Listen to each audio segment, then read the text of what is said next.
Welcome Virgo, it's your in-depth monthly forecast for May 2024 for the Ascendant, the Sun or the Moon. On the screen now I'm showing the event chart right at the start of the month, which provides a backdrop of energy for the whole of May.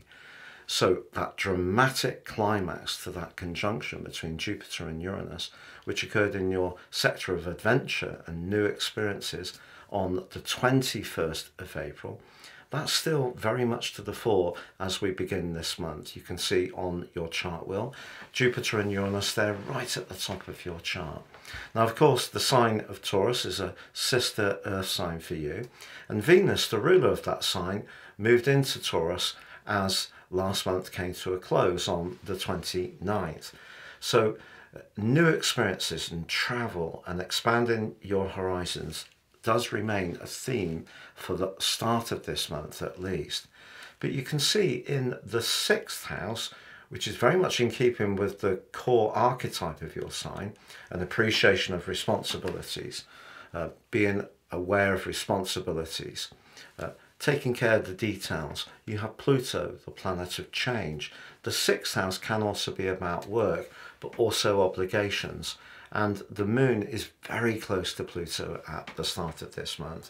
So I feel that when it comes to what people expect of you, there may be a greater sensitivity if there is an expectation without necessary an acknowledgement of just how hard you work and what you put in. So if you're feeling a little bit trapped in to your routines at the start of this month, even if in the past they've been comforting for you, it may be something that you're wanting to push back against. Now, those routines can be just as much in a romantic or shared relationship, Pluto square Venus, as they can in terms of your work.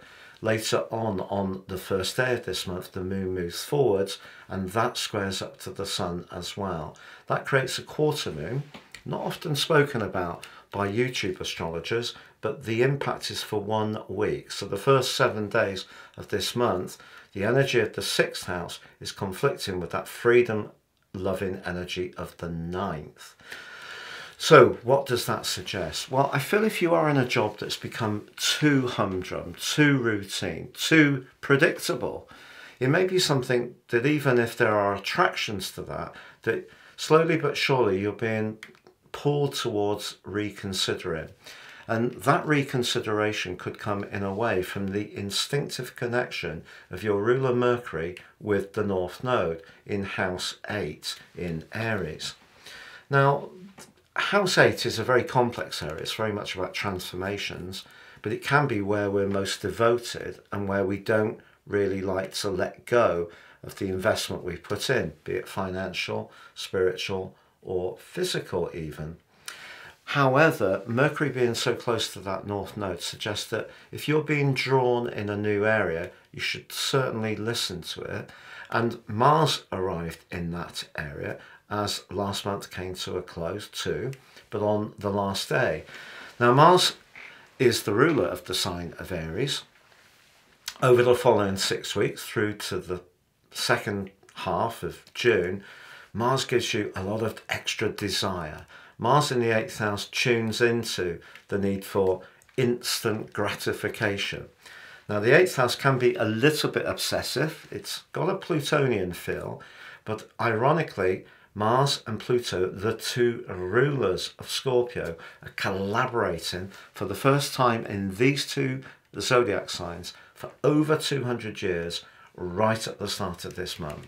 So though Pluto is conflicting with Venus, it's aligning brilliantly with Mars.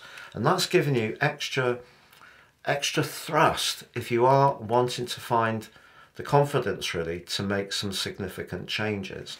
But you can see that Saturn, the planet of limitation, but also boundaries, the planet that is very much to do with life cycles, karma, time, that's in your 7th house, giving you a sterner, cooler view of all sorts of relationships. But just above that, you can see two symbols, the sun and the moon. That's the midpoint between the sun and the moon. So therefore, the center point of this overall event The balance between the thrust, the spiritual desire of the sun, and the emotional, more receptive energies of the moon is in your opposite sign of Pisces. But it does forge a great link with Jupiter and Uranus. So if there is somebody you can align with who really is tuned into the excitement you have about certain interests or travel plans, or you work well together and is open to transforming your life to make it much more spontaneous, sparky, off the cuff, not so calibrated, not so metronomic. Those may have been things that in the past have given you a sense of security. But I think Pluto is going to push back against that, particularly through to the 2nd of September. But Pluto does go into a retrograde on the 2nd of this month. One that's going to go on through to the 11th of October. And through that period, as I mentioned, on the 2nd of September, it inverts into the sign of Capricorn, where it was since 2008. So the 6th house energies, very subtly but surely, are areas that you need to think very, very deeply about. There could be big transformations.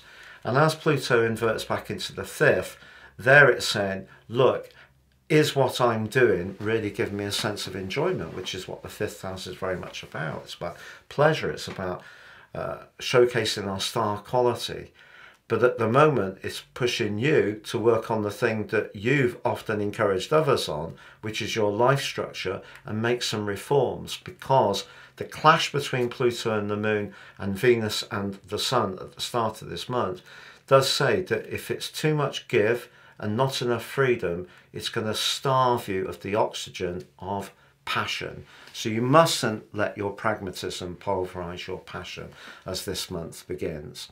But that combination between Jupiter and Uranus that peaked on the 21st of April, it's still in operation through the first 9 days of this month. And also Mars and Pluto, despite Pluto's retrograde, they're also on top form through the first week. It is true that Venus and Pluto are misaligned for the first 3 days, however. So if there are politics around a romantic relationship, perhaps it may be because you feel you're doing too much domestically and the other person takes you for granted, or perhaps it's vice versa. But then on the 8th, we have a fabulous new moon in the sign of Taurus. If you're wanting to go on a vacation, this certainly would be a great time to think about booking it or actually going.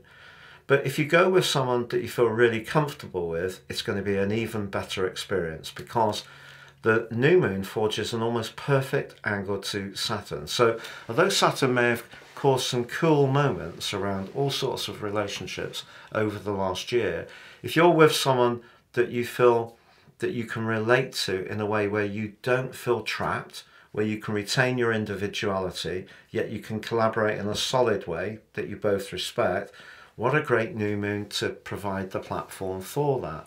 Your ruler comes out of the post-retrograde shadow on the 13th, and he snags around shared finances, or if you've been waiting for an invoice to be paid, or maybe it's an insurance payout, it should be complete by this time. The 15th, Mercury sees a dart into Taurus, joining up with the gang there, Venus, the Sun, Uranus and Jupiter.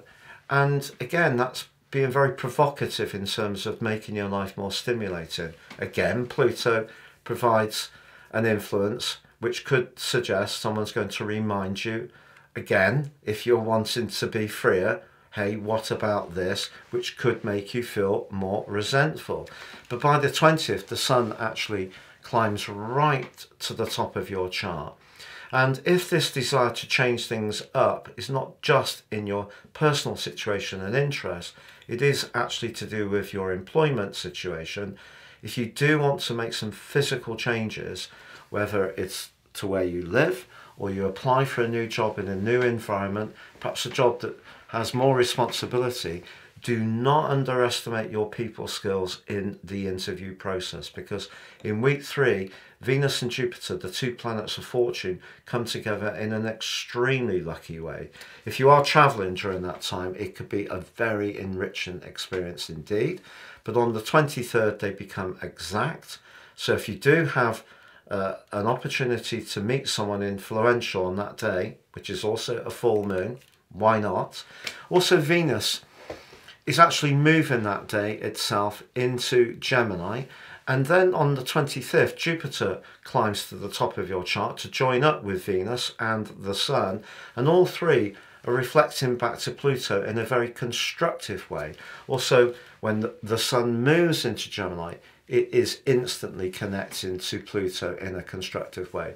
So Pluto at the start of the month and in the square with your ruler on the 15th can definitely ask some questions, but later on in the month it suggests if you're trying something that really fits your ambitions in the right kind of way, or you're doing something more creative, or you're mixing with people that are much more charming to be with, then that's really going to be exactly what you need to feed your passion as this month draws to a close. It's been a real pleasure being with you, Virgo. We did some research and found that 55% of people who watch my videos are not subscribers. If you're one of them, please help this channel to grow by clicking on that subscription button now, and also tapping the bell and notification symbol. Every time I drop a video, you should get an alert from YouTube. But have a great month, take care, and goodbye.